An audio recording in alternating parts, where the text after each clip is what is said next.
If you've ever wanted to take a nice, relaxing vacation on a paradise island with the only downsides being that you have to eat a black slab of suspicious looking meat every 45 seconds and have hundreds of cannibals hunting you for sustenance, then the forest is the game for you. All you need is a plane crash and the loss of your son to fulfill your wildest dreams on this tropical getaway, and luckily, N-Night Games already did that for you. The forest will take you across sand, trees, and snow to fend off the hungriest and fearless semi-humans you've ever seen in the hunt not for Red October, but for your son Timmy. Gameplay, and a little about the story. You begin the game living everyone's fantasy, on a plane traveling to an unknown location with your only child, when tragedy strikes and your plane falls onto a forest island. You awaken to a weird, giant, naked gray person taking your son Timmy and leaving you and the rest of the plane survivors for dead, so you embark on a murderous quest to retrieve your son and end the lives of any naked gray person that crosses your path. The game does have two endings, but unfortunately this is only based on one specific choice you make at the very end of the game, so it is very easy to experience both endings with only about an added 20 minutes to your playthrough to be able to do so. The backstory for the inhabitants is mostly told through optional pieces of lore that you come across in the form of bodies, photos, and camps that you stumble upon during your travels. The main story is kind of told in the same form, but the primary story pieces are locked at the end of massive cave systems or behind bosses. Through finding these lore pieces, you find out why your son was taken and everyone else was killed, as well as previous expeditions to the island that ended in a less than ideal way.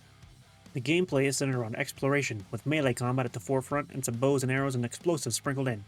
You start with a small emergency axe that was on the plane, before finding materials to craft your own axes, clubs, spears, and bows.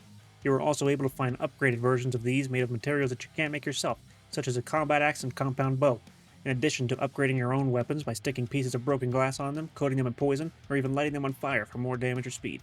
The melee weapons all feel pretty similar, so you can pretty much choose whether you'd like to be able to do more DPS or be able to block incoming attacks and go through most of the game with one weapon that way. I would have liked to see more uniqueness in the way the weapons feel, and the combat is mostly just swing and then back out of the way of the next attack and repeat. The combat is pretty easy in 1v1 situations, but can be incredibly difficult when you get a band of cannibals running at you willy-nilly, perfectly willing to hit each other just to get to you. The building was at the forefront of the game's advertisement, and it is pretty cool in the things you can build, but this was a completely optional feature if not for advancing your to-do list at the start of the game. I did find the building satisfying, and there are plenty of options. From tree houses to bridges to entire forts, you can build to your heart's content.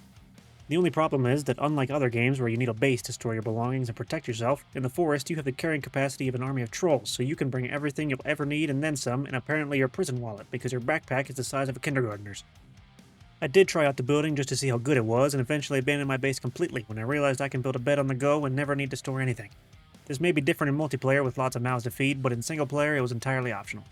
While the combat is pretty lackluster and the building is completely unnecessary, the exploration is where this game really shines.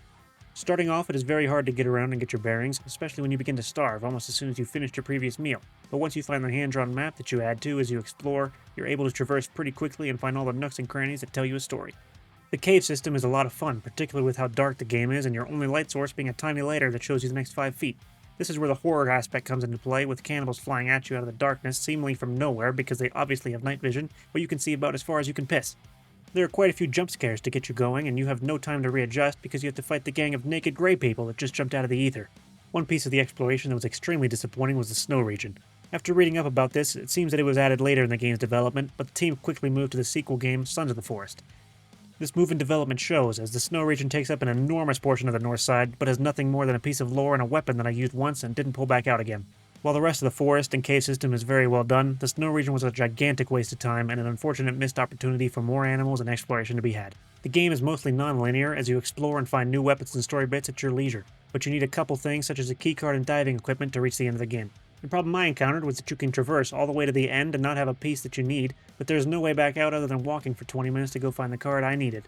It feels like there should have been a block at the start of the dungeon rather than the end, or use some of the found lore to subtly let you know the equipment that's required to reach the end of the game.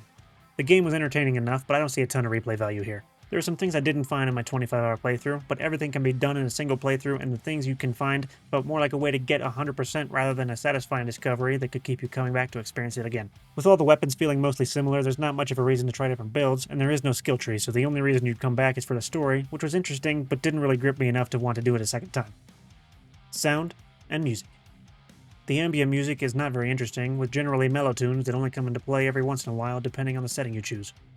This can be fine in games where you're on the edge of your seat or if it has other gripping sound design like ambient noises and combat sound, but the forest doesn't really have any of that. The combat noises fall flat, mostly made of grunts and squishy flesh when you make a hit, as well as the banshee screams of the naked gray cannibals. While there were a few jump scares, there weren't enough for me to feel like having minimal music was worth it. There is no voice acting other than the screams of the cannibals, so no notes there. Graphics and art. The art design reminds me a bit of Rust, with softer character models and lower poly textures that still look very good because of the density of foliage. I enjoyed the art quite a bit, and I feel that it fits in with the style of the game, showing off the darkness of the caves and the lushness of the forest. I really enjoyed the boss design, although there were only 3 types of world bosses and the final boss. These were all very well made, with the tickle monster that had 1,000 arms, a gigantic angry baby, and a spider monster that moved like you just ate his children. While the graphics may not be up to the standards of today's AAA games, it definitely fit with the aesthetic that Endnight was going for. Performance. I had very little issues with performance in the forest, with a few hitches here and there, but nothing major that took me out of the game and no crashing. I played on a 14900K and 3070 and was able to play on max settings at a serviceable and smooth FPS. I doubt that any older systems will have any trouble running this game and should still be able to use relatively high settings to get the best visual quality without sacrificing smoothness. Final verdict.